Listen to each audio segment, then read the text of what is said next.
మార్పు చెందినవాడే మనిషి అనే మంచి మాటలతో, మంచి ఆలోచనలతో, మంచి భావాలతో నేను ఎప్పుడు మీ ముందుకు వస్తూనే ఉంటాను. నాకు నా కడుపులో నుండి ఒక మాట పడింది అనుకోండి, అసలు రాకుండా ఉండదండి, ఓర్చుకోలేనండి. ఏళ్ళలో గోళ్ళ చేయొచ్చండి అని ఏళ్ళు వేయచ్చండి సంఘాల్లో. అయ్యారు చెప్పండి అయ్యి బాబు, సీనియర్లు కదండి, కాదా?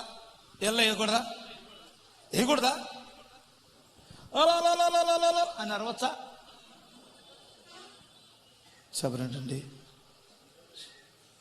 న్యాయం చెప్పండి అయ్యగారులు. ఎల్ఐసీది ఎవడాడు? డీజే గాడు కదా. ఎల్ఐసీది ఎవడాడు? డీజే గాడు కదా. ఎల్ఐసీది ఎవడాడు? డీజే గాడు కదా. ఎల్ఐసీది ఎవడాడు? డీజే గాడు కదా. रुको जरा सबर करो. అన్న రూల్స్ పెడతారు, ఆయన ఫాలో అవ్వరు, కానీ మనం ఫాలో అవ్వాలి. సరిపోయారు ఇద్దరును.